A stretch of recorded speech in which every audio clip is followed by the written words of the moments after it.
अब आगे स्टार्ट करते हैं हम प्रत्यावर्ती धारा को। तो ये था विद्युत के प्रेरण, जिसके बारे में हम लोगों ने बात की, सवाल कर लिए। अब पढ़ते हैं प्रत्यावर्ती धारा। तो जो जनरल डेफिनेशन वो हम लोगों ने विद्युत धारा वाले में देखी थी कि प्रत्यावर्ती धारा क्या होती, ऐसी धारा जिसका परिमाण तथा दिशा आवर्त रूप में परिवर्तित होते हैं। आवर्त रूप का क्या मतलब, एक निश्चित समय के बाद। अगर यहां से देखा जाए, यहां पर हम ले लेते हैं समय, और यहां पर अगर हम लिख देते हैं धारा, तो यहां से देख सकते हैं समय के साथ ये धारा परिवर्तित हो रही है। धारा परिवर्तित हो रही है, यहां से लगा करके यहां जो ये दूरी है, इस दूरी को हम कह सकते हैं 1 साइकिल, एक कंप्लीट साइकिल है यहां से यहां तक का। ये एक पूरा चक्र बन रहा है। यह है प्रत्यावर्ती धारा चक्र, प्रत्यावर्ती धारा, या हम वोल्टेज भी कह सकते हैं इसे, वोल्टेज का एक चक्र है। परिभाषा आगे देख लेंगे, वो अलग बात है। लेकिन यहां से देख सकते हैं, यहां 0 से स्टार्ट होकर के अधिकतम हुई, फिर 0 हुई, फिर माइनस में गई, उसके बाद फिर 0 हुई। इसके बाद जब दोबारा वाले साइकिल बनेंगे वो क्या होंगे, वो रिपीट करेंगे अपने आप को। मतलब यहां से यहां तक का जो ये गैप है वही दोबारा रिपीट होता जाएगा, रिपीट होता जाएगा, रिपीट होता जाएगा। तो यही कहा जाता है कि वह धारा जिसका परिमाण तथा दिशा समय के साथ आवर्त रूप में परिवर्तित होते हैं, उसे हम क्या कहते हैं, प्रत्यावर्ती। बदल रहे हैं ऐसा नहीं है, आवर्त रूप में बदल रहे हो, मतलब एक निश्चित समय के पश्चात समान प्रकार के दोलन अगर दिखाई देते तब हम कहेंगे कि वो प्रत्यावर्ती धारा है। ठीक है, जनरल डेफिनेशन यहां लिखी गई है। अगर इन डेप्थ डिटेल में जानना चाहते तो उसके बारे में भी बात की जा सकती कि यहां आवर्त रूप में परिवर्तित होने का मतलब है टाइम पीरियड फिक्स रहना चाहिए। ऐसा नहीं टाइम पीरियड तो है, रिपीट हो रहे हैं, लेकिन वो निश्चित समय नहीं, तो समय निश्चित रहना चाहिए, जैसा यहां हो रहा है। इसको हम साइन या कॉस के रूप में डिनोट कर सकते हैं। जैसे यहां पर धारा को लिखा जाए तो I बराबर लिखा जाता है I नॉट, या इन जनरल जो डेफिनेशन लिखी जाती है उन्हीं के हिसाब से लिखें। I बराबर यहां पर लिखा जाता है I नॉट, यहां लिखते हैं हम साइन ओमेगा टी, या कभी कभी ऐसे लिख देते हैं I बराबर I नॉट, यहां पर हम कॉस ओमेगा टी लिख देते हैं। ठीक है, ओमेगा कोणीय आवृत्ति होती है जिसको हम 2 पाई बाई टी कहते हैं, या ऐसे लिखना चाहें तो लिख सकते हैं। ओमेगा बराबर क्या होता है, 2 पाई बाई टी, मतलब आवर्तकाल, इस तरह से लिखा जाता है। तो परिभाषा यहां से क्लियर हुई होगी। इसमें बात कर लेते हैं कुछ। तो जैसे यहां पर इस समीकरण को देखें, I बराबर I नॉट, यहां से साइन ओमेगा टी के बारे में बात करते हैं। तो जो I होता है ये क्या होता है, तो I होता है प्रत्यावर्ती धारा का तात्क्षणिक मान, तात्क्षणिक मान होता है, इंस्टेंटेनियस वैल्यू होती है। ये होता है आयाम, या इसको दूसरे भाषा में कहा जाता है शिखर मान। शिखर मान, कुछ लोग इसे कहते हैं पीक वैल्यू, अलग अलग नाम अलग अलग लिखे जाते हैं। साइन ओमेगा टी में जो ये ओमेगा होता है इसे हम कहते हैं कला, या इसको हम इंग्लिश में कहते हैं फेज, कि किस कला में चल रही है। तो अगर कोई लिखी गई हो प्रत्यावर्ती धारा समीकरण तो उसमें कौन क्या है उनके बारे में बता सकते हैं। ओमेगा के बारे में बात किया, कोणीय आवृत्ति होती है जिसको हम 2 पाई बाई टी मतलब आवर्तकाल से डिनोट करते हैं। तो प्रत्यावर्ती धारा की परिभाषा ये हो गई। यहां पर कुछ और वेव फॉर्म बनाना चाहे बना सकते हैं। जैसे यहां पर ऐसी वेव फॉर्म बन गई, स्क्वायर वेव फॉर्म बन सकती है ऐसे, ठीक है, इस तरह से बन सकती है। ट्रायंगुलर वेव फॉर्म बन सकती है। बस एक निश्चित समय के पश्चात अपना पथ अगर दोहरा रही है तो प्रत्यावर्ती धारा होगी, दिशा और परिमाण परिवर्तित होने चाहिए। आगे बात करते हैं इससे कुछ जुड़ी चीजों के बारे में। तो जैसे अभी हम लोगों ने पढ़ा शिखर मान क्या होता है, तो ये होता है अधिकतम मान, अधिकतम मान होता है, अधिकतम मान लिखा जाता है। प्रत्यावर्ती धारा चक्र में जो धारा या वोल्टेज का अधिकतम मान होता है उसे हम शिखर मान कहते हैं, या इसका दूसरा नाम होता है आयाम। अभी हम लोगों ने बात किया, सबकी परिभाषा यहां देखेंगे, मैं डिटेल ज्यादा नहीं जाएंगे। चक्र का क्या मतलब होता है, तो चक्र का मतलब ये होता है कि अगर कोई धारा स्टार्ट हो रही, शुरू हो रही है, तो उसी के बारे में बात करते हैं। ये 0 होता है, यहां पाई होता है, ये 2 पाई होता है, और आगे यहां से बात करते हैं तो ये 3 पाई होता है। ऐसे लगातार हम चलते जा रहे हैं। तो यहां से ये देखेंगे 0 से पाई में अगर जाएंगे इधर, तो 0 से पाई तक पहुंचे हम, तो यहां से देखा 0 से स्टार्ट हुई धारा, अधिकतम अपने मान को गई, जहां अधिकतम होता है उसी को हम कहते हैं I नॉट। अपने अधिकतम मान की तरफ गई, इसको नेगेटिव में बनाना चाहे तो बना सकते हैं। फिर देखो 0 हुई दोबारा से, और फिर नेगेटिव हुई, और नेगेटिव में हम इसे आई नॉट लिखेंगे, माइनस का, ये प्लस का था, और वापस से क्या हुई, धारा 0 हुई। तो 0 से स्टार्ट हुई, अधिकतम हुई, धनात्मक गई, फिर 0 हुई, फिर ऋणात्मक गई, फिर 0 हुई। यहां से यहां तक को हम एक चक्र कहते हैं। जैसा कि अभी हमने यहां बताया कि यहां से लगा करके यहां तक क्या होगा, एक प्रत्यावर्ती धारा चक्र या वोल्टेज का चक्र होता है। ठीक है, फिर यहां पर आवृत्ति क्या होते हैं, आवृत्ति की परिभाषा यहां पर अगर देखना चाहे तो देख सकते हैं। तो आवृत्ति या आवर्तकाल देख लेते हैं। आवर्तकाल मतलब एक जो चक्र था, चक्र का मीनिंग ये होता है 0 से प्लस आई नॉट तक जाए धारा, आई नॉट से लगा करके 0 तक जाए, फिर दोबारा से 0 से लगा करके माइनस आई नॉट तक जाए, और आई नॉट से लगा करके 0 तक जाए। इसको वैसे समझते सीधे सीधे, 0 से बढ़ो प्लस आई तक जाओ, आई नॉट तक, आई नॉट से बढ़ो 0 को जाओ, फिर 0 से स्टार्ट हो माइनस आई नॉट तक जाओ, और फिर वापस 0 पहुंच जाओ। ये पूरा एक चक्र मिलता है हमें। ठीक है, और इसको पूरा करने में जो समय लगता है इसे हम कहते हैं आवर्तकाल। एक चक्र पूर्ण करने में लगा समय, पूर्ण करने में लगा समय, उसे हम कहते हैं आवर्तकाल। आवृत्ति क्या होती है, तो प्रति सेकंड प्रत्यावर्ती धारा या वोल्टेज के चक्रों की संख्या होती है। मतलब प्रति सेकंड कितने प्रत्यावर्ती धारा या वोल्टेज के चक्र गुजर रहे हैं, उनकी संख्या को हम आवृत्ति कहते हैं। औसत मान या माध्य मान के बारे में बात किया जाए तो यहां से देख सकते हैं, अर्ध चक्र के बारे में अगर बात करें तो यहां देखो 0 धारा, फिर बढ़ती बढ़ती बढ़ती अधिकतम हुई, फिर 0 हुई धारा, फिर यहां 0 के बाद में ऋणात्मक में बढ़ी, अधिकतम हुई, मतलब सबसे न्यूनतम मान तो यही मिलेगा, लेकिन अगर मैग्नीट्यूड वाइज परिमाण में देखा जाए फिर अधिकतम हुआ, फिर 0 हुई।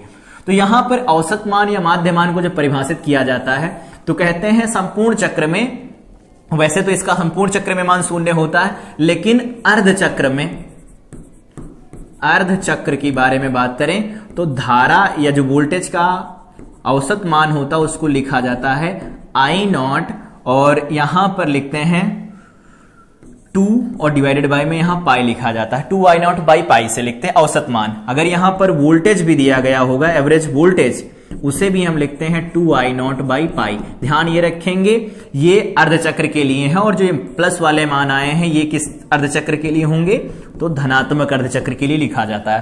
क्योंकि संपूर्ण चक्र के लिए जब वैल्यू लिखी जाएगी, अगर ऋणात्मक के बारे में बात करें हम, यहां से ऋणात्मक चक्र के बारे में बात करोगे तो आई जो औसत लिखा जाता है, आई एवरेज, वो लिखा जाता है -2 आई नॉट बाई पाई।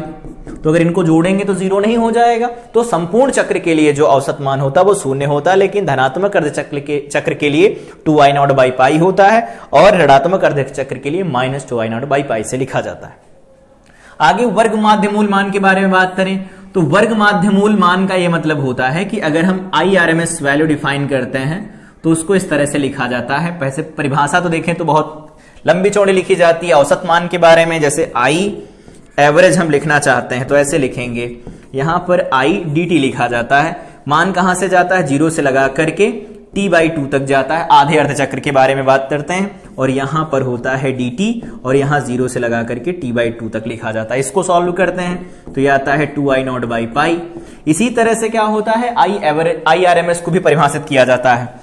IRMS जो मान निकल के आता है वो ऐसा लिखा जाता है, I स्क्वायर dt, यहां 0 से लगा करके t, और यहां पर लिखा जाता है dt, और ये 0 से लगा करके t लिखा जाता है, और इसका औसत निकाला जाता है, फिर उसका स्क्वायर रूट लिया जाता है, तो यहां से IRMS निकलता है, वर्ग माध्य मूल मान निकलता है।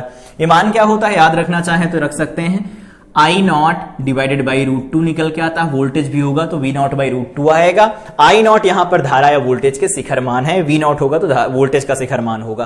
कला के बारे में हम लोगों ने बात कर ही लिया कि अगर कोई धारा समीकरण दे रखी, जैसे I बराबर यहां पर I नॉट दे रखा है, यहां साइन ओमेगा टी दे रखा है, तो यहां पर ओमेगा टी को हम कला कहते हैं। ठीक है, रूप गुणांक क्या होता है, फॉर्म फैक्टर कहते हैं इसे। तो फॉर्म फैक्टर क्या होता है इसके बारे में बात करते हैं।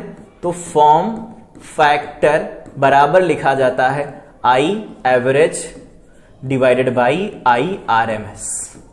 अगर हम इसकी वैल्यू देखें तो 1.11 करके निकल के आती, दोनों को भाग दे देंगे, सिंपल ही निकल आएगा। ठीक है, तो ये महत्वपूर्ण परिभाषाएं हैं जो एसी से संबंधित थी। यहां पर बात किया कि एसी होती क्या है। आगे बात करते हैं इससे जुड़े कुछ पैरामीटर्स के बारे में। जैसे यहां पर हम बात करें कि अगर धारा की समीकरण दे रखी हमारे पास आई बराबर आई नॉट, यहां पर दे रखा साइन ओमेगा टी, ऐसा दे रखा है। वोल्टेज की समीकरण दे रखी तो V बराबर यहां पर लिख सकते हैं V not sine omega t plus मान लेते हैं फाई दिया गया है। तो इन सब में ध्यान रखेंगे, ये कला है और ये भी कला है। तो इनमें वोल्टेज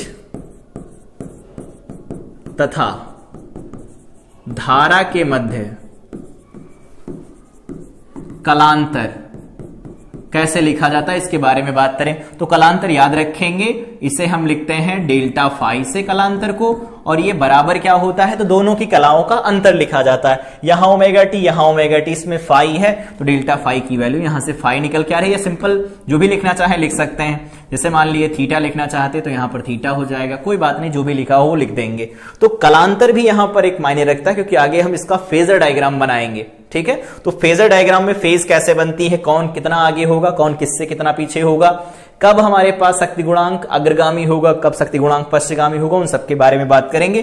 तो ये हो गया कलांतर, ये कुछ परिभाषाएं हो गई जो याद होनी चाहिए। अब इसके बारे में अगर आगे हम पढ़े प्रत्यावर्ती धारा परिपथ के बारे में तो वही स्टार्ट हो रहे हैं, यहां से सवाल जरूर पेपर में बनते हैं। सबसे पहले है जब परिपथ में केवल शुद्ध प्रतिरोध जोड़ा गया हो, तो परिपथ में अगर शुद्ध प्रतिरोध जोड़ा गया होगा इसका मतलब ये है कि यहां प्रतिरोध जोड़ा गया है जिसका मान R है, यहां पर हमारे पास क्या है, एक प्रत्यावर्ती स्रोत है जिसका प्रतीक इस तरह से लिखा जाता है। इसकी वोल्टेज समीकरण हमें दे रखी V बराबर V नॉट और यहां पर साइन ओमेगा टी। धारा की समीकरण हमें बतानी कितनी होगी। ठीक है, तो अगर हम यहां से धारा का मान लिखें I बराबर तो सिंपली लिख सकते हैं, क्या लिखेंगे, वोल्टेज डिवाइडेड बाई रेजिस्टेंस।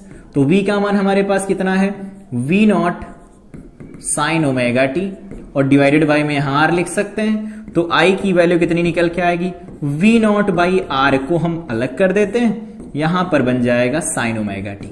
तो यहां से I की वैल्यू इसे हम कह देते हैं I नॉट होगा, धारा का आयाम हो जाएगा साइन ओमेगा टी क्योंकि वो नियत रहने वाला है। तो ये धारा की समीकरण निकल आएगी, जहां पर I नॉट की वैल्यू लिखना चाहें तो लिख सकते हैं V नॉट बाई R होगा। इस तरह सिंपल सर्किट को हम सॉल्व कर सकते हैं। अब अगर इसका ग्राफ बनाया तो ग्राफ बना सकते हैं, वैसे बनाने की कोई जरूरत नहीं है। ये ऐसा बनेगा ग्राफ यहां पर, तो इसे हम ऐसे बना लेते हैं। यहां पर धारा होगा या फिर वोल्टेज रहेगा और यहां पर हमारे पास साइन ओमेगा टी चल रहा होगा। तो अगर इधर हम समय टी ले लेते हैं तो ये कैसे चलेगा, देखो यहां से एक ग्राफ हम लोगों ने ऐसा खींच दिया। ठीक है, ये ग्राफ हम लोगों ने माना कि ये किसका ग्राफ है, ये ग्राफ है V is equal to V not sine omega t. तो अब धारा का आयाम देखो, धारा का आयाम देखो V नॉट से छोटा है, तो जो धारा चल रही होगी चलेगी तो समान कला में, पर उसके आयाम ज्यादा बड़े नहीं होंगे। तो यहां पर अगर हमारे पास V नॉट है तो यहां पर हमें I नॉट मिलेगा। तो यहां पर धारा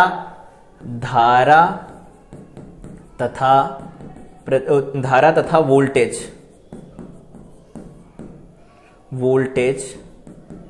के बीच कलांतर क्या है, शून्य है। धारा और वोल्टेज के बीच कलांतर शून्य है। आगे बढ़ते हैं। अब हम आगे बढ़ते हैं और देखते हैं कि जब केवल परिपथ के अंदर क्या जुड़ा हो, केवल प्रेरकत्व जोड़ा गया हो। तो प्रेरकत्व जुड़ा होगा तो कुछ इस तरह से जुड़ा होगा जिसका L प्रेरकत्व लिखा जाएगा और यहां पर हम ऐसा कुछ बनाएंगे, इस कॉम्बिनेशन बनेगा V बराबर V नॉट, यहां साइन ओमेगा टी लिखा जाएगा, ये वैल्यू हो गई L। तो अगर यहां से लिखें तो L D by D T यही तो होता है विभव, और इसे किसके बराबर करना है, V not sine omega T के बराबर करेंगे। ठीक है, तो यहां से देखो डी आई की वैल्यू हमारे पास निकल के आ रही V नॉट डिवाइडेड बाय में L जाएगा और यहां पर लिखा जा रहा sign omega T into D T. तो I की वैल्यू यहां से निकालेंगे तो V नॉट डिवाइडेड बाय में क्या निकल के आएगा, वी नॉट डिवाइडेड बाय में ओमेगा इंटू एल, यहां पर माइनस कॉस ओमेगा टी लिख देंगे, और माइनस कॉस ओमेगा टी को अगर साइन की तरह लिखा जाए तो क्या लिख सकते हैं, omega T minus pi by 2, ऐसा लिख सकते हैं। यहां बन जाएगा V naught divided by omega L is equal to I, ये बनेगी समीकरण। यहां पर वी नॉट डिवाइडेड बाई में जो ओमेगा एल है, तो यहां ओमेगा एल को हम लिखते हैं एक्स सी, ये होता है प्रेरण प्रतिघात, वो एक्स एल होता है, यहां पर ये एक्स एल होता है, इसे हम कहते हैं प्रेरण प्रतिघात, प्रतिघात कहा जाता है। इसका मात्रक वही होता है ओम, ध्यान रखेंगे इस बात का। और अगर ये वैल्यू यहां से ऐसी बनी तो आई बराबर क्या लिख सकते हैं, आई नॉट लिख सकते हैं, यहां लिखा जाएगा sign omega T minus pi by 2, ये वैल्यू आएगी। तो देखो धारा यहां पश्चगामी, वोल्टेज अग्रगामी, तो ऐसा बना सकते हैं, ये बन जाएगा धारा, यहां पर ही हो जाएगा वोल्टेज, इनके बीच का कोण कितना होगा, 90 डिग्री का बनेगा, पाई बाई 2 का कलांतर बनेगा। तो धारा यहां पर पाई बाई 2 पश्चगामी है, वोल्टेज धारा से पाई बाई 2 अग्रगामी है। आगे बात करते हैं, जब परिपथ में केवल शुद्ध संधारित्र जोड़ा गया हो, तो संधारित्र जब जोड़ेंगे तो कुछ ऐसा होगा, देखो ये ऐसा है, संधारित्र जोड़ा गया है, यहां पर प्रत्यावर्ती धारा स्रोत अप्लाई करते हैं, जिसकी वोल्टेज समीकरण दे रखी है, V बराबर V not sine omega t, और ये C है। तो यहां से हम लिख सकते हैं Q बराबर क्या होता है, CV, तो V बराबर क्या लिख सकते हैं, Q बाई C लिख सकते हैं, और Q बाई C अगर हम लिखेंगे तो क्या निकल के आएगा, इसे लिख सकते हैं V नॉट, यहां से साइन ओमेगा टी डायरेक्ट लिखेंगे, तो ये वैल्यू क्या निकल के आएगी, Q बराबर यहां लिख सकते हैं V नॉट इंटू सी, यहां से हो जाएगा साइन ओमेगा टी के बराबर। तो यहां से dq बाई dt धारा होती है, तो अवकलन कर लेते हैं, V नॉट इंटू सी बनेगा, ओमेगा आएगा बाहर, यहां पर हो जाएगा कॉस ओमेगा टी, और कॉस ओमेगा टी को अगर हम लिखें तो इसे V नॉट लिख सकते हैं, यहां 1 अपान ओमेगा सी लिख सकते हैं, और इसे लिखा जा सकता है साइन, यहां पर क्या लिख सकते हैं, तो ओमेगा टी, और यहां प्लस पाई बाई 2 लिख सकते हैं, ऐसा बनेगा। तो ये dq बाई dt को हम i लिख सकते हैं, ये धारा निकल के आएगी हमारे पास। यहां पर जो ये 1 अपान ओमेगा सी होता है, इसको हम नाम देते हैं xc, और ये होता है धारतीय प्रतिघात, धारतीय प्रतिघात होता है, ठीक है, ओम इसका भी मात्रक होता है। और यहां पर धारा लिखी जाए, धारा बराबर लिख सकते हैं, ये आई नॉट में पूरा चला जाएगा, तो आई नॉट लिख देते हैं, यहां पर बनेगा sign omega t plus pi by 2, इस बार धारा अग्रगामी हो गई। धारा अग्रगामी का मतलब क्या है, अगर इधर धारा है तो इधर बनेगा हमारे पास VC, दोबारा से बना लेते हैं इसे, ये तो VC आएगा, तो यहां पर कलांतर कितना होगा, 90 या पाई बाई 2 का, धारा पाई बाई 2 वोल्टेज से अग्रगामी होगी, ठीक है। आगे बढ़ते हैं, LR परिपथ के बारे में बात करते हैं। LR परिपथ का मतलब है इसमें L भी जोड़ा गया हो और साथ में R भी जोड़ा गया हो, तो ये L जोड़ा जाएगा, तो यहां पर XL परिभाषित करेंगे ओमेगा L, अगर ओमेगा आवृत्ति यहां पर दे रखी होगी तो वोल्टेज समीकरण में लिख लेते हैं V not sine omega t, और ये ऐसा बनेगा, ठीक है। अब यहां पर हम बनाएं तो दो ग्राफ मतलब फिगर बनाएंगे हम पिक्टोरियल रिप्रेजेंटेशन के लिए, फेजर। एक तो बनाएंगे इनके हम प्रतिबाधा का, तो सबसे पहले देखें कि XL जुड़ा है, तो यहां पर अभी हम लोगों ने देखा कि जब L जुड़ा होता है तो ये VL था, तो जब L जुड़ा होता है तो वोल्टेज रहता है अग्रगामी, तो यहां पर हम कहते हैं कि अगर ये वाली लाइन में R है तो इधर बन जाएगा XL, ठीक है। तो अगर इधर XL बन जाएगा तो इनका रिजल्टेंट इधर आएगा, मान लेते हैं एंगल कितना बन रहा है, फाई बन रहा है, तो अगर एंगल फाई बनेगा तो यहां से क्या लिख सकते हैं, यहां से लिख सकते हैं, अगर ये परिपथ का जो प्रतिबाधा है, ये क्या है, परिपथ की प्रतिबाधा, प्रतिबाधा इंपीडेंस कहा जाता है, जेड से प्रदर्शित करते हैं, तो जेड का मान यहां से निकालेंगे तो देखो सिंपली दिख रहा है XL का स्क्वायर प्लस RS स्क्वायर। नहीं ऐसे लिखना है तो ओमेगा L का स्क्वायर लिख लो प्लस R स्क्वायर। दूसरी बात, यहां से tan थीटा के बारे में बात करें तो tan थीटा जो कलांतर निकल के आएगा वो निकल के आएगा यहां से XL डिवाइडेड बाई में R। वोल्टेज की समीकरण के लिए बनाए तो भी ग्राफ वही सेम बनेगा, डायरेक्ट यहां से लिख देते हैं, V बराबर क्या बन जाएगा, VL का स्क्वायर प्लस VR का स्क्वायर बनेगा, और यहां से हम कलांतर लिख सकते हैं, सिंपल चीजों को कैलकुलेट कर सकते हैं। आगे बात करते हैं, धारा के मान के बारे में बात करेंगे, तो धारा जो होती है I नॉट का जो मान होता है वो लिखा जाता है E नॉट या V नॉट डिवाइडेड बाई में जेड से लिखते हैं किसी भी परिपथ के लिए। जेड अलग अलग परिपथ का अलग होता है, जैसे यहां जेड अलग है, अलग परिपथ जो बनेगा भी आगे उसका अलग आएगा। CR परिपथ के बारे में बात करें तो C यहां पर जुड़ा होगा और यहां पर R जोड़ा गया होगा, तो ये R हो गया, ये C हो गया, यहां पर ये ऐसा जोड़ा गया होगा, V बराबर ये V0 है, ये साइन ओमेगा टी दे रखा है। ठीक है, अब अगर आगे बात करें इसके बारे में तो यहां से कह सकते हैं XC परिभाषित होगा जो कि 1/ओमेगा C होगा, अगर ओमेगा कोणीय आवृत्ति है तो यहां से कह सकते हैं इसका जो ग्राफ बनने वाला कुछ ऐसा बनेगा। इधर हो जाएगा R हमारे पास, और इधर हम लोगों ने अभी देखो क्या बनाया है, अपवर्ड साइड में XL बनाया है, तो यहां पर हम डाउनवर्ड साइड में XC बनाएंगे और यहां पर इनका रिजल्टेंट आएगा फाई एंगल बनेगा, जिसको हम Z कहते हैं, परिपथ की प्रतिबाधा। तो Z का मान क्या निकल के आएगा, वही XC का स्क्वायर प्लस R स्क्वायर। इसको ऐसे नहीं लिखना चाहते हैं तो ऐसे लिख सकते हैं 1/ओमेगा C का whole square plus R square. tan phi के बारे में बात करें तो tan फाई जो बन रहा होगा उसे क्या लिख सकते हैं, XC डिवाइडेड बाई R लिख सकते हैं। बात किया जाए यहां पर I0 की तो I0 हो जाएगा V0 बाई Z। Z का मान हमारे पास दे रखा है, रखेंगे वैल्यू मिल जाएगी, और tan फाई का मान अलग से बताएंगे, धारा की समीकरण लिख देंगे, I बराबर I0 sine omega t plus phi minus phi, जो भी बन रहा होगा वो यहां से लिख सकते हैं। ठीक, आगे LC परिपथ के बारे में बात करें तो LC परिपथ में हम कह सकते हैं कि यहां है L और ये C जोड़ा गया है और इनको प्रत्यावर्ती धारा परिपथ से जोड़ दिया गया है। वो समीकरण दे रखी V0 साइन ओमेगा टी दे रखा है। ठीक है, अब बात करते हैं, ये L है, ये C है, इसका XL होगा ओमेगा इंटू L, इसका XC निकल के आएगा 1/ओमेगा इंटू C, ऐसा बनेगा। अब इसके आधार पर तय करते हैं कि क्या होगा, तो इस दिशा में और इस दिशा में इधर हम लोग लिखते हैं XL, देखो यहां पर 90 डिग्री में है, XC नीचे लिखा जाता है, XL ऊपर लिखा जाएगा। ठीक है, तो यहां पर Z के दो केस बनेंगे, या फिर इसको हम ऐसे लिख देते हैं सिंपल, X प्रतिघात लिखना चाहते हैं तो ये लिखा जा सकता है XC डिफरेंस XL, ऐसा जनरली कह सकते हैं। परिपथ का जो प्रेरकत्व होगा, प्रेरकत्व और धारतीय प्रतिघात जो बनेंगे दोनों, ये धारतीय प्रतिघात है, वो प्रेरण प्रतिघात है, तो परिपथ का जो प्रतिघात बनेगा X, वो XC माइनस XL लिखा जाएगा। दोनों में से किसी का अंतर होगा, कोई बड़ा हो सकता है, कोई छोटा हो सकता है, उसके साथ में होगा। अब यहां पर जो धारा बनेगी, धारा इस दिशा में रहेगी, धारा इस दिशा में रहेगी, तो प्लस वाले के केस में, माइनस वाले के केस में यहां पर प्रतिरोध तो है नहीं, तो प्रतिरोध अगर नहीं है तो इसमें क्या होगा, धारा अगर किसी प्रतिरोध के सिरों पर हम किसी संधारित्र को लगा देते हैं हवा से संधारित्र को विसर्जित होने के लिए, तो यहां पर ऊर्जा के दोलन बनते हैं। मतलब ऊर्जा यहां पर विद्युत चुंबकीय दोलनों के रूप में एक मतलब परिणाम, ये जहां पर जोड़ा गया प्रेरकत्व, इससे फिर संधारित्र में, संधारित्र से प्रेरकत्व में, प्रेरकत्व से संधारित्र में गति करती है, जिनको हम LC दोलन कहते हैं। वैसे इन जनरल यहां पर हमें फार्मूला काम मिलेंगे, दोनों में से किसी एक के अंतर को घटा के लिखा जाएगा। अगर परिपथ का कुछ प्रतिरोध हुआ तो वहां पर ऊर्जा क्षय होगी और ये दोलन घटते जाएंगे। आगे पढ़ेंगे LC दोलन होते क्या है। LCR परिपथ पेपर के लिए सबसे ज्यादा इंपॉर्टेंट ये परिपथ होता है, इस पर सवाल बनता है तो 5 नंबर में सवाल बनता है, लॉन्ग में सवाल बनता है। इसका क्या है, तो यहां पर है L, ये C है और ये R है, तो R हो गया, C हो गया, ये L हो गया, LCR परिपथ हो गया। यहां पर हमारे पास ये हो गया वोल्टेज सोर्स, जिसका नाम है V बराबर V0 साइन ओमेगा टी। ठीक है, तो सबसे पहले अगर बात करें यहां पर XL होगा, XL का मान हम ओमेगा इंटू L लिखेंगे, XC का मान हमारे पास होता है 1/ओमेगा C।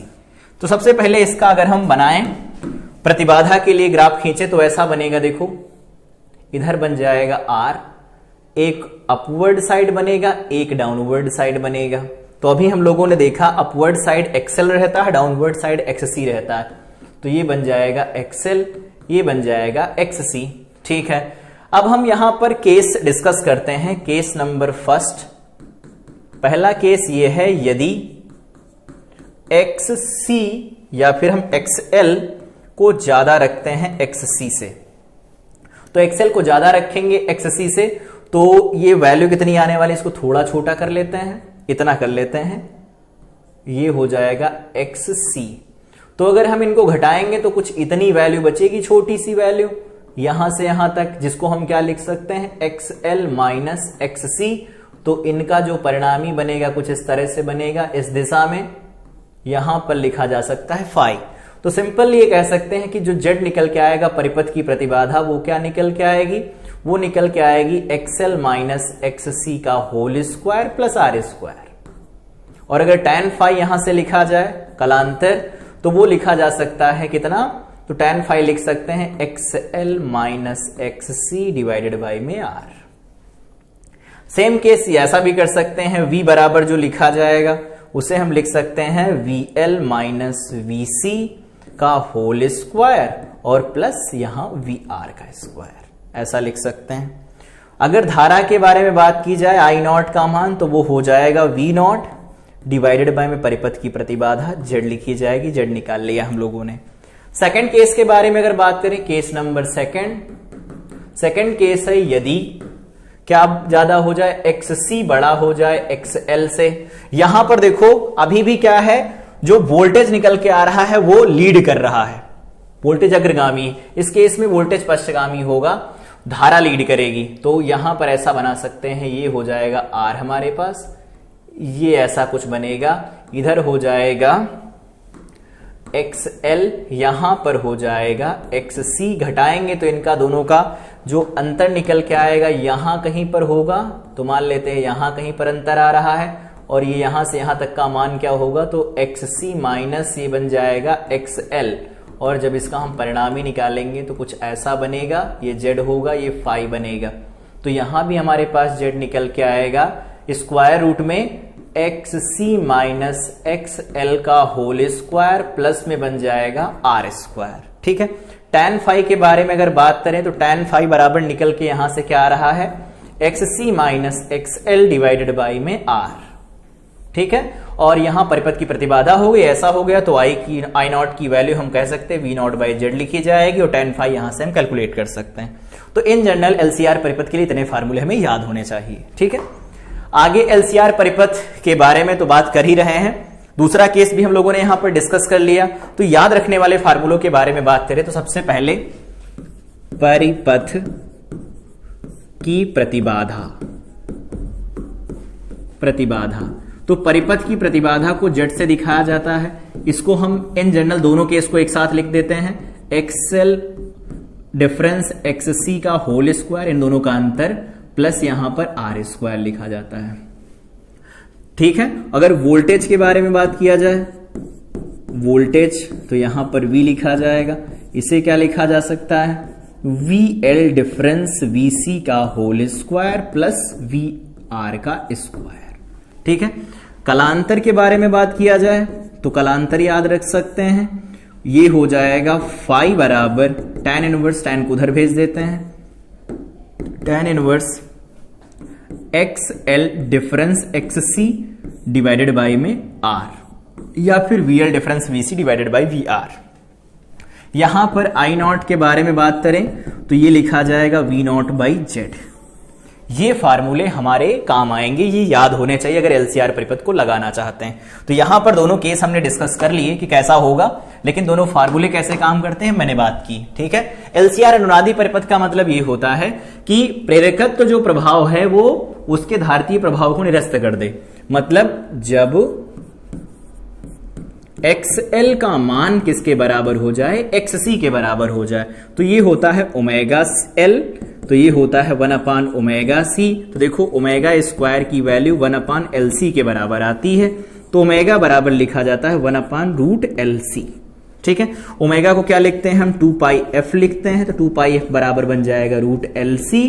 तो यहां पर हम ऐसा लिखेंगे कि f जो बनेगा FR उसे हम लिखते हैं 1/2 पाई रूट में LC लिखते हैं। FR क्या होती है, अनुनादी आवृत्ति होती है, अनुनादी आवृत्ति होती, फार्मूला ये याद रखना है। ठीक है, अनुनादी आवृत्ति होती। अब कुछ बातों के बारे में बात करें।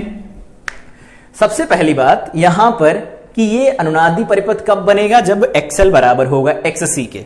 ठीक है, तब हम कहेंगे कि जो FR लिखा जाएगा परिपथ की धारा, मतलब वो आवृत्ति जो लिखी जाएगी वो लिखी जाती 1/2 पाई रूट LC। यहां दो ग्राफ बनाए जाते हैं, देख लेते हैं। एक ग्राफ ऐसा है, ऐसा ग्राफ है, न्यूनतम यहां पर है, तो यहां पर Z क्या है, मिनिमम के बराबर है। तो यहां इधर Z है, इधर अगर हम F लिखें तो ऐसा बनेगा, Z मिनिमम के बराबर बनेगा, तो यहां पर ये FR के बराबर बनेगा। एक ग्राफ ऐसा बनाया जाए, ऐसा बनाया जाए, तो यहां पर क्या होगा, तो इधर हमारे पास ये वैल्यू किसकी निकल के आ रही है, Z मिनिमम था, यहां पर धारा का मान अधिकतम किया जाए, या फिर हम कह सकते हैं कि जो वैल्यू मिल रही है हमें परिपथ में, इधर तो F है ही, यहां पर ये अधिकतम मान मिल रहा। अधिकतम मान कौन होता है, तो अधिकतम मान हमारे पास मिलती है धारा, तो धारा यहां पर I0 के बराबर होगी, जिसको हम क्या लिख सकते हैं, V0 बाई R से लिख सकते हैं, क्योंकि परिपथ में कुछ रहेगा नहीं, अधिकतम धारा होगी, तो इस समय यहां आवृत्ति जो लिखी जाएगी ये FR के बराबर होगी। ये दो ग्राफ बनते हैं, याद रख सकते हैं। LCR जो अनुनादी परिपथ होता है, इसी से सवाल बनते हैं और हमें याद होने चाहिए। आगे बात करते हैं प्रत्यावर्ती धारा परिपथ में शक्ति क्षय। यहां पर हम लोग डेरिवेशन नहीं करने वाले, लेकिन करना चाहे तो कर सकते हैं। वोल्टेज की समीकरण दे रखी है V0, यहां पर sin ओमेगा t दे रखा है, और I की समीकरण दे रखी है I0, यहां पर दे रखा है sin ओमेगा t माइनस का फाई इन दोनों के बीच में कलांतर है। तो यहां पर जो P औसत शक्ति क्षय लिखा जाता है वो लिखा जाता है VRMS IRMS इनटू में यहां लिखते हैं cos फाई। ये होता है शक्ति क्षय। डायरेक्ट लिखना चाहे सॉल्व करना चाहे सॉल्व कर सकते हैं। IRMS का मतलब ये होता है V0 बटा √2, IRMS का मतलब होता है I0 बटा √2, RMS वैल्यू है। cos फाई को हम कहते हैं शक्ति गुणांक, शक्ति गुणांक कहा जाता है, और शक्ति गुणांक को हम इन जनरल cos फाई बराबर लिखा जाता है R/Z से। प्रतिरोध बटे परिपथ की प्रतिबाधा इस तरह से लिखा जाता है। फार्मूला ऐसे डायरेक्ट काम करता है, याद रखेंगे। डेरिवेशन हम नहीं कर रहे हैं। शक्ति गुणांक यहां पर लिखा गया, तो शक्ति गुणांक के बारे में भी बात की गई कि शक्ति गुणांक क्या होता है। शक्ति गुणांक को हम cos फाई लिखते हैं, और cos फाई का मतलब होता है R/Z। और यहां पर P जो एवरेज का फार्मूला लिखा गया उसमें ऐसा लिखा गया VRMS IRMS into cos phi, ऐसा लिखा गया। अगर हम बात करें कि कलांतर का मान जो फाई है वो कलांतर, cos फाई तो शक्ति गुणांक है, कलांतर का मान अगर शून्य कर दिया जाए तो 90 डिग्री, कलांतर का मान 90 डिग्री कर दिया जाए, जिसमें प्रतिरोध प्रेरकत्व और संधारित्र केस में था π/2, तो π/2 रखेंगे तो औसत शक्ति से शून्य बनेगी। उसी केस में वाटहीन धारा परिभाषित की जाती है। शुद्ध प्रेरकत्व या शुद्ध धारतीय या फिर दोनों के बारे में बात की जा रही तो भी परिपथ में बहने वाली धारा को वाटहीन धारा कहा जाता है, क्योंकि उस समय परिपथ में शक्ति क्षय शून्य होता है।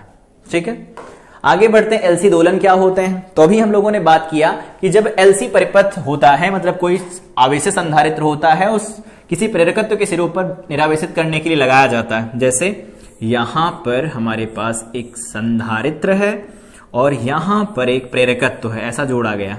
संधारित्र फुल चार्ज है, plus plus plus plus minus minus minus full charge है। तो क्या होगा, इसमें जैसे इसे जोड़ेंगे परिपथ पूरा होगा। प्रेरकत्व क्या करता है, तो प्रेरकत्व के बारे में यहां पर लिखना चाहें, प्रेरकत्व धारा परिवर्तन का विरोध करता है, धारा परिवर्तन का विरोध करता है। तीनों के बारे में अलग अलग बात है।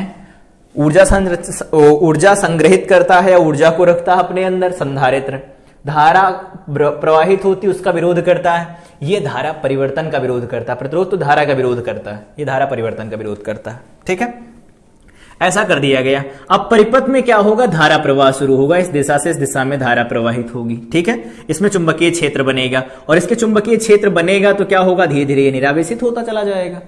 सारी ऊर्जा कहां आ जाएगी, तो इसके सिरों पर जब ऊर्जा लिखी जाती तो हम हाफ CV² से लिखते हैं, और जब इसके सिरों पर ऊर्जा हो जाएगी तो उसे हम लिखेंगे हाफ LI² से। अभी हम लोगों ने डेराइव किया था। तो इस तरह से ऊर्जा क्या होते हैं, दोलन होते रहते हैं, एक से दूसरे में, दूसरे से पहले में। कभी संधारित्र से ऊर्जा के दोलन जाते हैं प्रेरकत्व में, प्रेरकत्व से संधारित्र में। अगर परिपथ में कोई प्रतिरोध ना हो तो ये दोलन लगातार चलते रहते हैं, नियत आयाम के होते हैं। लेकिन हर एक परिपथ का प्रतिरोध तो होता ही है, तो वो दोलन धीरे धीरे मंद पड़ जाते हैं, धीरे धीरे उनका आयाम घटने लगता है, जिसकी वजह से परिपथ में कुछ क्षय होता है। और अगर दोलन ये नहीं घट रहे होते हैं तो उस समय हम कहते हैं जो नियत आयाम हो रहे हैं विद्युत दोलन के, उनको एलसी दोलन कहा जाता है। परिभाषा याद रख सकते हैं, इसका डिटेल हम यहां नहीं कर रहे हैं। आगे बढ़ते हैं, ट्रांसफार्मर के बारे में पढ़ लेते हैं कि ट्रांसफार्मर क्या होता है। तो हम लोग जानते हैं ट्रांसफार्मर की एक ऐसी स्थिर विद्युत युक्ति होती है जो अन्योन्य प्रेरण के सिद्धांत पर आधारित होती है। अभी पढ़ा था अन्योन्य प्रेरण क्या होता है। एक परिपथ से दूसरे परिपथ में विद्युत धारा को नियत आवृत्ति पर स्थानांतरित करती। इस बात का ध्यान रखेंगे, यहां पर जब भी ऊर्जा स्थानांतरित की जाएगी एक परिपथ से दूसरे परिपथ में तो आवृत्ति नियत रखी जाएगी। इसकी सहायता से वोल्टेज को बढ़ाया घटाया जा सकता है। तो छोटी सी डेफिनेशन यही लिख सकते हैं कि नियत आवृत्ति पर एक परिपथ से दूसरे परिपथ में वोल्टेज को कम या ज्यादा करने के लिए हम ट्रांसफार्मर का उपयोग कर सकते हैं। तो ये सिंपल डेफिनेशन हो गई। यहां पर हम लोग बात करें, सबसे पहले बात कर लेते हैं कि जो ये क्रोड बनाई गई है, ये पटलित क्रोड बनाई गई है, मतलब छोटी छोटी स्ट्रिप काटी गई हैं, उनको अलग अलग रखा गया जिससे भंवर धारा हानि कम हो जाए। अभी हम लोगों ने पढ़ा था आयतन जैसे जैसे कम रहेगा भंवर धारा हानि कम होगी। अब यहां पर क्या होता है, एक तरफ लपेटी जाती प्राथमिक कुंडली, यहां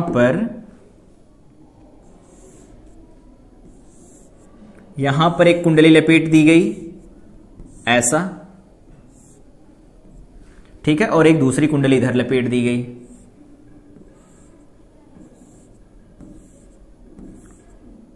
ये लैमिनेटेड कोड थी, पटलित क्रोड थी, उसके ऊपर लपेट दी गई ऐसी। ये क्रोड किसकी बनाई जाती है इसके बारे में बात करें जल्दी से। तो ये क्रोड बनाई जाती है नर्म लोहे की,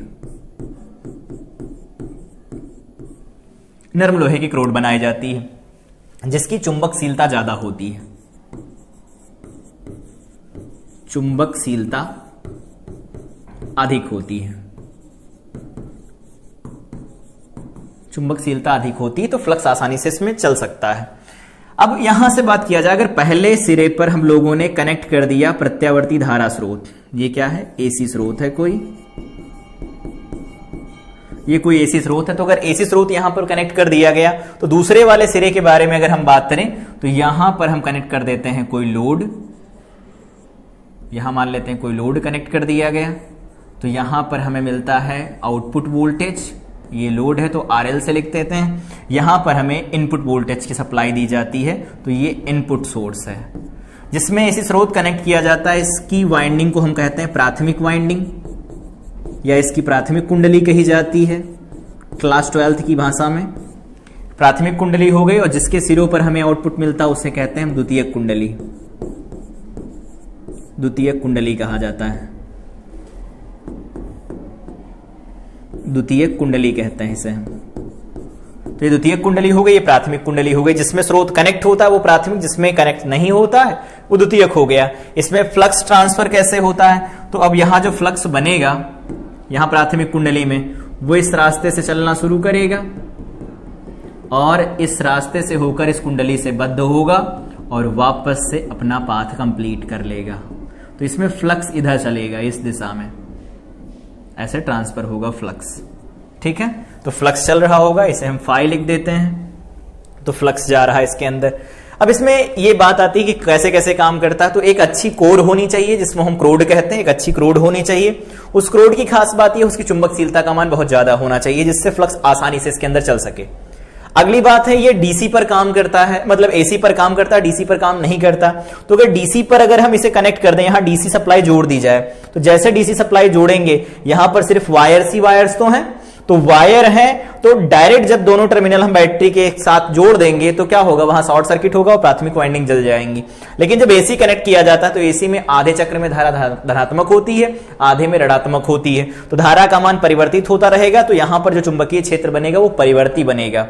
और अगर इसमें एसी की सप्लाई, अगर डीसी सप्लाई दी भी जाए तो वहां पर कोई विद्युत वाहक बल उत्पन्न नहीं होगा, क्योंकि डीसी सप्लाई तो नियत सप्लाई होती है और नियत धारा के ऊपर वहां पर विद्युत वाहक बल कोई उत्पन्न नहीं होगा, क्योंकि फ्लक्स नहीं बदलेगा उस कुंडली का। तो ये डीसी पर काम नहीं करता, एसी पर काम करता है। अगले बारे में अगर बात करें कि इसमें फ्लक्स ट्रांसफर कैसे होता है, तो चुंबकशीलता का मान बहुत अधिक होने पर इसके अंदर एक टर्म होता है जिसको हम रिलक्टेंस कहते हैं। हिंदी में पता नहीं लेकिन इंग्लिश में रिलक्टेंस कहा जाता है।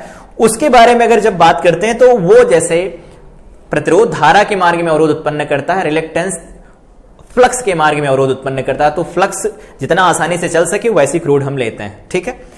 इसमें यहां पर ये डेफिनेशन तो हम यहां से पढ़ सकते हैं, सारी बातें यहां हो गई कि ए नंबर अगर पॉइंट के बारे में बात करें कि क्या क्या जरूरी है, तो पहला पॉइंट है एक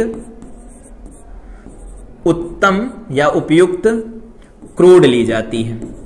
तो बनाई किसकी जाती है, नर्म लोहे की बनाई जाती है, ठीक है। दूसरा पॉइंट यहां पर परिवर्ती चुंबकीय क्षेत्र कह सकते हैं या फ्लक्स कह सकते हैं, बात एक ही है, फ्लक्स बदलेगा क्षेत्र बदलेगा। सी पॉइंट के बारे में बात करते हैं तो सी पॉइंट के बारे में हम यहां पर कहेंगे, यहां पर वाइंडिंग कराई जाती हैं, कुंडलियां जोड़ी जाती हैं, जिसको हम कहते हैं वाइंडिंग कहा जाता है इन्हें। वाइंडिंग में प्राथमिक होती हैं, द्वितीयक होती हैं। ट्रांसफार्मर में वैसे प्राथमिक द्वितीयक तो कुछ नहीं होता जब तक सोर्स कनेक्ट नहीं किया जाता। जिसमें फेरे कम उसे लो वोल्टेज वाइंडिंग कहते हैं, जिसमें फेरे ज्यादा होते हैं उसे हाई वोल्टेज वाइंडिंग कहते हैं। इसी आधार पर ट्रांसफार्मर को दो भागों में बांटा जा सकता है कि ट्रांसफार्मर दो तरह के होते हैं, एक होते हैं प्राथमिक और दूसरे होते हैं द्वितीयक ट्रांसफार्मर। तो प्राथमिक और द्वितीयक के बारे में अगर बात किया जाए तो कैसे बात कर सकते हैं, यहां पर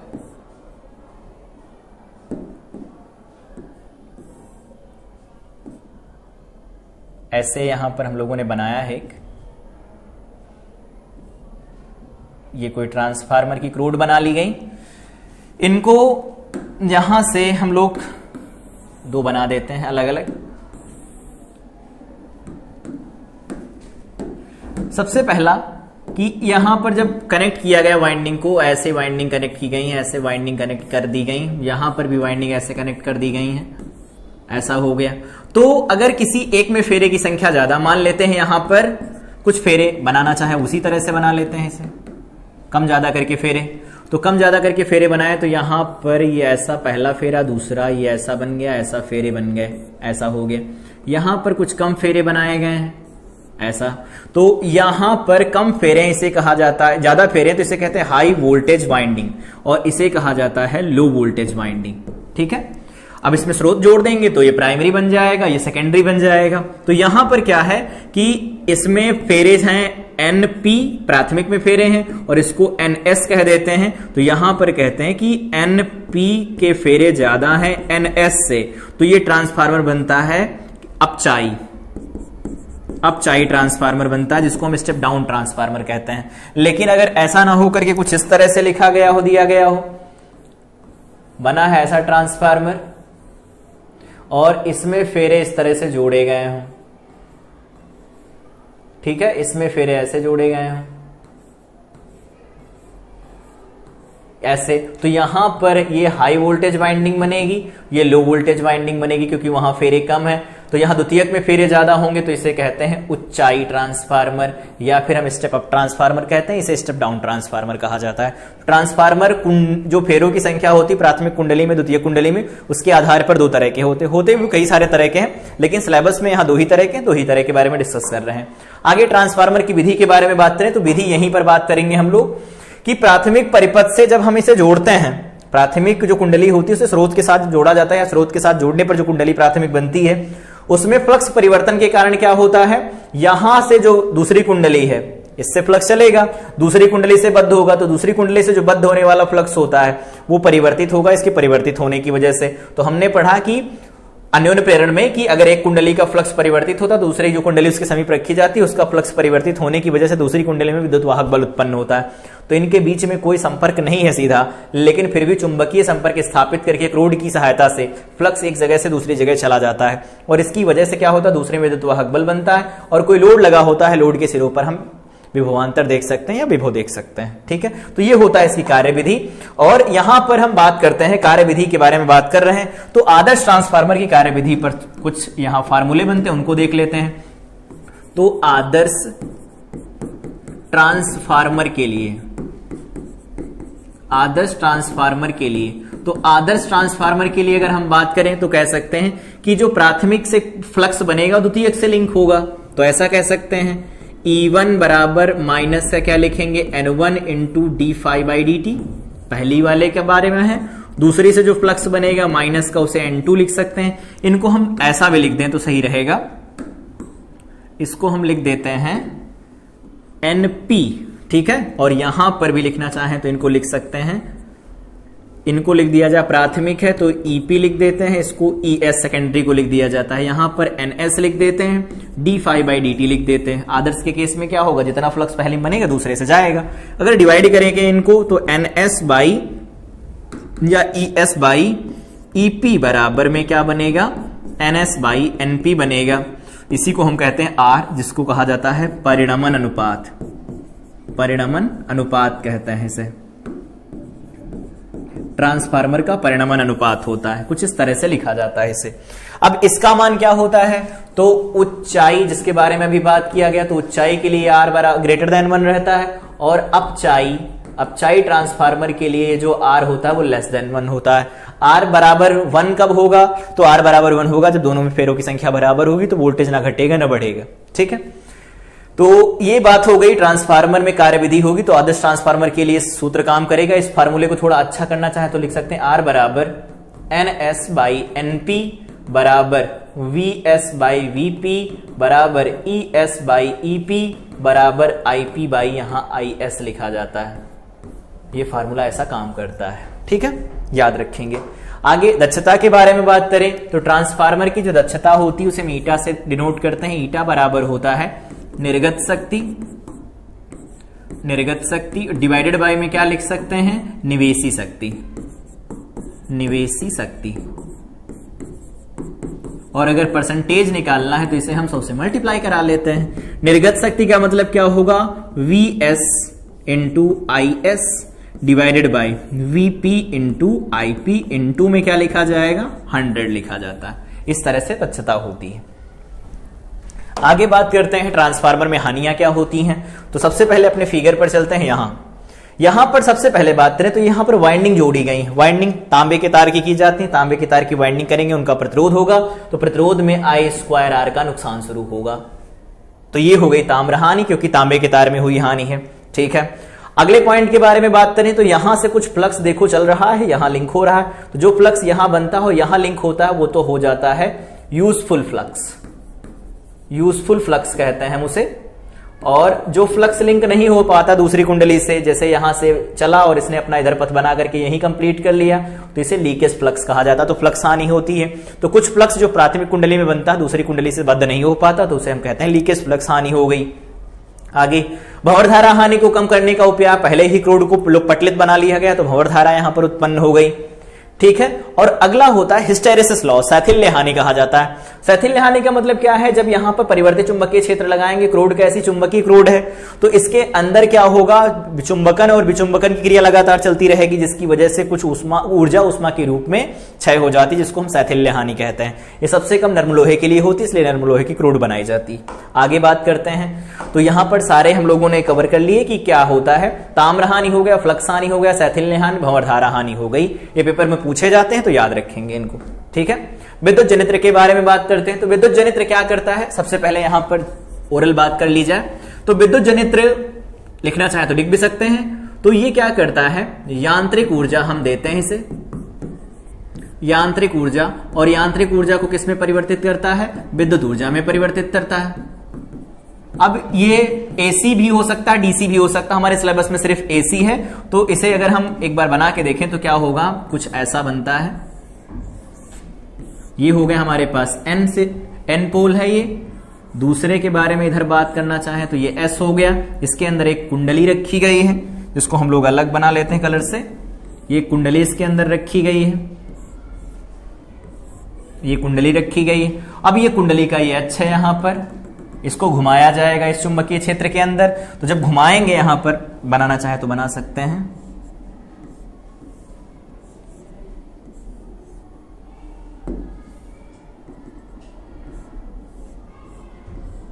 ठीक है, ये आगे जा रहे हैं। यहां पर कार्बन के ब्रशेस लगे होते हैं और फिर यहां पर आउटपुट हमें मिल जाता है। ठीक है, ये ऐसा बन गया।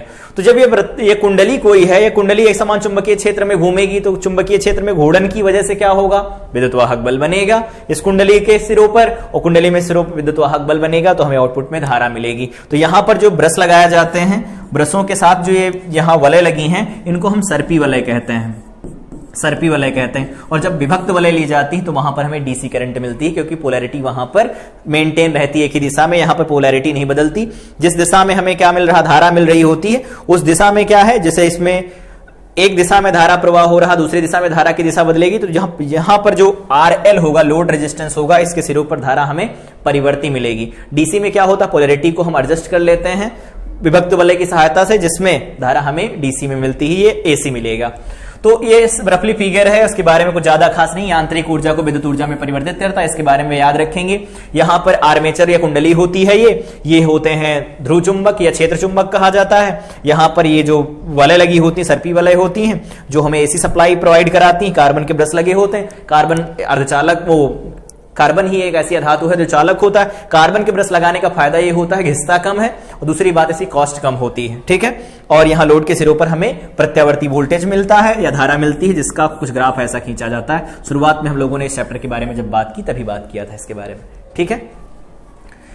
आगे यहां पर है प्रदर्शित एलसीआर परिपथ में सवाल दिया गया है, धारा और वोल्टेज के बीच में कलांतर ज्ञात करो। तो सबसे पहले यहां क्या है, परिपथ बना हुआ है, धारा और वोल्टेज के बीच कलांतर का सूत्र अगर हम लिखें तो अभी लिखा गया था tan phi बराबर, यहां पर कुछ दिया नहीं गया है इन जनरल वैसे तो, लेकिन हम यहां से लिख तो सकते हैं बहुत सारी चीजों को। तो सबसे पहले ये दिया गया है, यहां से XL निकाल सकते हैं, तो ओमेगा इंटू एल होता है। तो देखो ये 100 दिया गया है, मिली है तो 10 की घात हम -3 से बदल लेंगे। ओमेगा से गुणा कराएंगे तो ओमेगा देखो 10 की घात 3 लिखा गया है, तो ओमेगा 10 की घात 3 हो जाएगा। तो ये वैल्यू कितनी निकल के आई, सिंपल देखो 100 ओम निकल के आ रही है, ठीक है। सी के बारे में बात करें तो हम लिखते हैं XC, तो होता है 1 ओमेगा इंटू सी। अगर इनकी वैल्यू लिखी जाए तो 1 देखो क्या लिखा जाएगा, ओमेगा। तो 1 ओमेगा के बारे में बात करेंगे तो ओमेगा की वैल्यू दे रखी 10 की घात 3, यहां से देखो ओमेगा इंटू टी होता तो ये ओमेगा हो गया। और यहां पर सी के बारे में बात करें तो सी का मान दे रखा है 2 माइक्रोफैरेड, तो 2 माइक्रोफैरेड का मतलब -6 बन जाएगा, ठीक है। तो 3 घातें ऊपर जाएंगी प्लस की, 3 घातों का मतलब होगा 1000, 1000 बटे 2 का मतलब 500। तो यहां से XC की जो वैल्यू निकल के आएगी वो आ जाएगी 500 ओम, ठीक है, सिंपल है। तो ये XC की वैल्यू XL की वैल्यू ऐसी आ गई। तो tan phi बराबर हम लोग जानते थे XL माइनस XC, कोई भी घटा लेते हैं तो देखो यहां पर आएगा XC माइनस XL, उल्टा करके लिख रहे हैं, और डिवाइडेड बाई में क्या बनेगा, तो डिवाइडेड बाई में R बन जाएगा। तो XC कितना है 500, माइनस यहां बन जाएगा 100, और डिवाइडेड बाई में R कितना दिया गया है 400, तो ये वैल्यू निकल के आई देखो 1। और tan phi का मतलब 1 होगा, तो यहां पर phi की वैल्यू कितनी बन जाएगी, 45 डिग्री का अंतर निकल के आएगा, ठीक है। बताना चाहे तो ये भी बता सकते हैं कि वोल्टेज अग्रगामी होगा, धारा अग्रगामी होगी, कैसा होगा। तो देखो XL मतलब XC ज्यादा है, तो हम लोगों ने देखा था ऐसा बनता है कुछ ऐसा, यहां पर R होता है, यहां पर होता है VL, यहां पर लिखा जाता है VC, ठीक है। तो यहां पर कौन ज्यादा, XC ज्यादा है, तो इसका मतलब इधर कहीं आ रहा होगा, तो ये phi बन रहा होगा। तो यहां पर वोल्टेज क्या होगा, वो पश्चगामी होगा, धारा अग्रगामी होगी, ये भी कह सकते हैं। खैर उतना नहीं पूछा है कि ये दिया गया है C का मान 2 माइक्रोफैरेड, कह रहे हैं इसके साथ में समांतर क्रम में C1 को जोड़ लिया, C को और जोड़ लिया गया, कोई C1 है, तो ऐसा कुछ हो गया। यहां पर पहले से हमारे पास C दिया था, इसके समांतर क्रम में एक और जोड़ दिया गया जिसका नाम हो गया C1। तो अब ये समांतर क्रम में हो गए। तो समांतर क्रम में क्या होता है ये, तो समांतर क्रम में लिखना चाहे तो लिख सकते हैं, ये C हो गया, ये C1 हो गया। समांतर क्रम में हम डायरेक्ट जोड़ लेते हैं तो क्या बनेगा, C प्लस C1। ये हो गया तुल्य धारिता। तुल्य धारिता यहां से निकाल ली गई। अब इसको बराबर करना चाहते हैं तो cos phi जो शक्ति गुणांक होता वो तो होता है R/Z, ठीक है। और ये हो गया 1, तो 1 बराबर क्या हो जाएगा, R/Z हो जाएगा। और Z की वैल्यू अगर हम यहां से लिखना चाहें तो क्या लिख सकते हैं, तो वो R बराबर Z तो रहेगा ही रहेगा। Z का मान होता क्या है वो देख लेते हैं। तो R बराबर Z की शर्त तो यहां लगा देंगे जब इकाई हो जाएगा इस शक्ति गुणांक का मान। तो कह रहे हैं C1 का मान बताओ, C1 का मान कितना निकल के आएगा, तो C1 निकाल सकते हैं। Z का मान हमारे पास कितना है, तो Z का मान हमारे पास निकल के आ रहा है XL माइनस XC, जो भी बड़ा हो, कौन बड़ा है, XC बड़ा है, XC माइनस XL का whole square plus R square बराबर में क्या होता है, Z होता है, और Z किसके बराबर है, R के बराबर है, ऐसा तो R स्क्वायर। तो यहां से XL की वैल्यू क्या, XC की वैल्यू लिखी जा सकती है 1 ओमेगा इंटू C बराबर ओमेगा इंटू L। तो सिंपल यहां से कह सकते हैं कि ओमेगा की वैल्यू कितनी दे रखी है, 1000 दे रखी है। तो अगर हम लोग ओमेगा स्क्वायर बराबर 1 L इंटू C लिखें तो ओमेगा स्क्वायर मतलब 10 की घात 3 लिखा तो 10 की घात ये 6 बन जाएगा। और 1 यहां पर क्या बनेगा, L का मान क्या है, तो L का मान दे रखा है 10 की घात, इसे सही करें हम तो 10 की घात सीधे सीधे 100 लिखा है। ये देखो ये वैल्यू लिखी है 10 की घात माइनस का 1 लिखा है, ये 10 की घात -1, क्योंकि ये है हमारे पास ना l, तो 10 की घात -1 हो गया। c का मान लिखे तो c का मान हमारे पास c प्लस C1 आया, c प्लस C1 आया, ऐसा बनेगा। तो अगर इसे सॉल्व किया जाए तो सिंपल ये वैल्यू क्या निकल के आएगी हमारे पास, वैल्यू यहां से बन रही है c प्लस C1 बराबर में आ जाएगा 10 की घात -6 नीचे आएगा, 5 बनेगा तो ऊपर जाएगा, माइनस का 5 निकल के आएगा। तो c बराबर क्या निकल के आया, 10 की घात -5 माइनस C1 होगा, तो c की वैल्यू है 2, तो 2 गुणे 10 की घात -6 बनेगा। ठीक है, ऐसा तो हम इसे ऐसा लिख सकते हैं, यहां लिख सकते हैं 10 गुणे 10 की घात माइनस सा क्या लिख सकते हैं 6, और -2 गुणे 10 की घात -6 लिख सकते हैं। घटाएंगे, देखो 10 में से 2 जाएगा, 8 बचेगा, तो ये वैल्यू निकल के आएगी 8 गुणे 10 की घात -6। और इसे हम लिखेंगे फैरेड में C1 का मान, तो हम जानते हैं इसे पिको फैरेड में माइक्रो फैरेड में लिखना चाहे तो 8 माइक्रो फैरेड निकल के आएगा वैल्यू। ठीक है, अगले सवाल की तरफ बढ़ा जाए तो देखो क्या दे रखा है, कह रहे हैं कि परिपथ का धारतीय प्रतिघात बताओ, तो XC होता है, तो इसे लिख सकते हैं 1/ωc, 1/ω, ओमेगा की वैल्यू कितनी दे रखी है, तो ये 100 दे रखी है। C के बारे में बात करें तो C दिया है 20, और यहां पर दे रखा है माइक्रो, तो -6 लिख देंगे। यहां 1 2 3 घातें बनेंगी, और इसे क्या लिखा जा सकता है, तो 3 घातों से इसे हम -3 करेंगे, ऊपर जाएगा +3 बनेगा, 3 का मतलब 1000 बनेगा 500 ओम आ गया। अगर हम यहां से XL की वैल्यू निकालें तो ओमेगा इंटू L होता, तो ओमेगा हमारे पास दे रखा है 10, वो मतलब पहले 100 लिख लेते हैं, और इंटू दे रखा है 10, तो ये वैल्यू बन जाएगी 1000। ठीक है, अब अगर इनको घटाएं तो देखो 1000 - 100 500 बनेगा, तो 500 का स्क्वायर प्लस प्रतिरोध का स्क्वायर, तो प्रतिरोध 500 है, 5 का अगर हम बाहर निकालेंगे तो Z मिलेगा, तो Z बराबर लिख सकते हैं 500√2, ये भी आंसर मिल गया। tan इनवर्स, हमें tan मतलब फाई बताना है, तो फाई बराबर क्या होता है, tan फाई बराबर होता दोनों का अंतर बटे प्रतिरोध का। दोनों का अंतर क्या बनेगा, 500 5 400 बनेगा, 500 1000 - 500 500 बना, डिवाइडेड बाय हो गया। प्रतिरोध का मान कितना दिया गया है, तो प्रतिरोध का मान हमें दे रखा है 500। अगर इसे हम सॉल्व करेंगे तो ये 1 आएगा, तो यहां से फाई की वैल्यू कितनी बन जाएगी, ये बन जाएगी हमारे पास π/4 या 45 डिग्री बनेगा। ये यहां पर गड़बड़ दे रखा है, तो ये हमारे पास tan फाई की वैल्यू आ गई। यहां से निकालना चाहे तो देखें tan फाई की वैल्यू π/4 मिलेगी, ये गड़बड़ दे रखा है। tan इनवर्स यहां पर सीधे सीधे लिखना चाहें तो π/4 लिख सकते हैं। बात किया जाए इसके अंदर धारा कितनी होगी, तो हम लोग जानते हैं I0 जब लिखा जाता है, परिपथ में धारा का आयाम बताना है, तो I बराबर लिखा जाता है V0/Z। V0 का मतलब क्या है, देखो 200 दे रखा है, यहाँ 200 लिख देंगे, डिवाइडेड बाय में यहाँ आ जाएगा 500 √2 बनेगा। अब अगर इस वैल्यू को सॉल्व किया जाए तो देखो यहां से 2 0 से 2 0 कैंसिल करवा सकते हैं, 2 से इसको कैंसिल करवाएंगे तो यहां बन जाएगा √2 डिवाइडेड बाय में 5 बनेगा। √2 की वैल्यू होती 1.414 और डिवाइडेड बाय में यहां 5 बनेगा, तो इसको कैंसिल करवाएंगे तो देखो कितना जाएगा, 5 दूनी 10, 2 बार में चला जाएगा 0.2828 ऐसे जाएगा। ये इतने एम्पियर धारा यहां से निकल के आएगी। तो ये हो गया क्वेश्चन और इसका आंसर। यहां पर हम लोगों ने एक क्वेश्चन की प्रैक्टिस की, यहां पर डिटेल दिया गया था। तो परिपथ में जब भी कभी LCR परिपथ दिया गया हो तो ये फार्मूले ओवरऑल हमारे हमेशा काम करते हैं, इनको याद रखेंगे।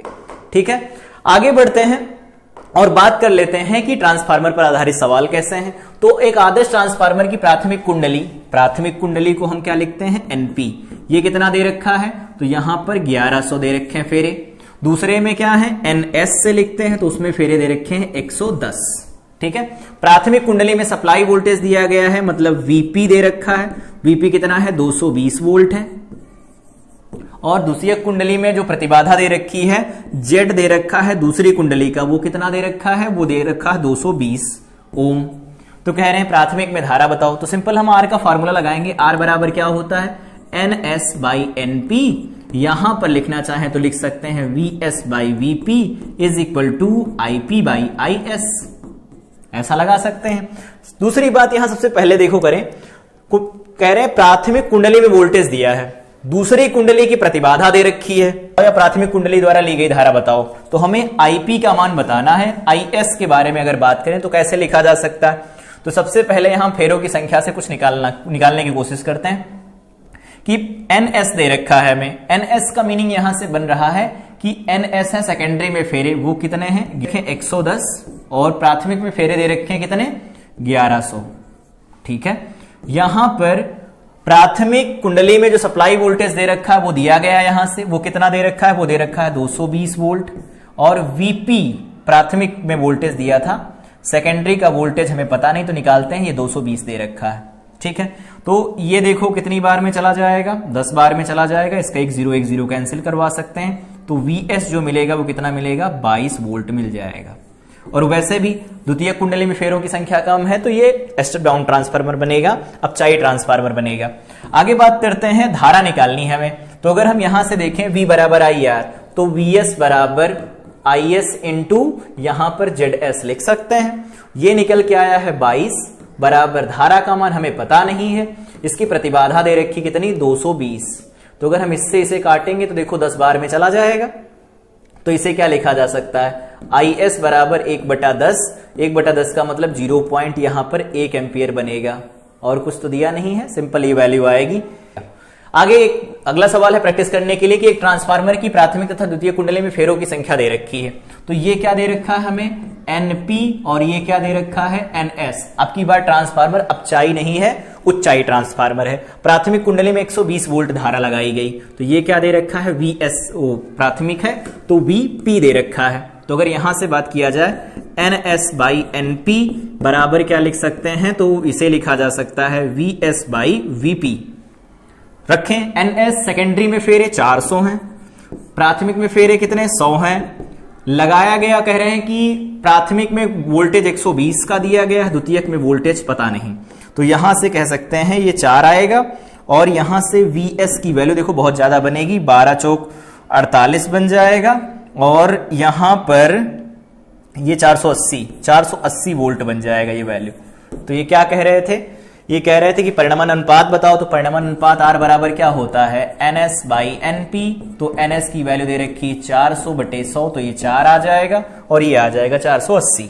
तो ये क्वेश्चन हो गए ट्रांसफार्मर पर आधारित सवाल। और इससे पहले हम लोगों ने AC पर आधारित कुछ सवालों के बारे में बात की। तो यहां पर ये प्रत्यावर्ती धारा और AC, जिसे हम कहते हैं प्रत्यावर्ती धारा, और विद्युत चुंबकीय प्रेरण की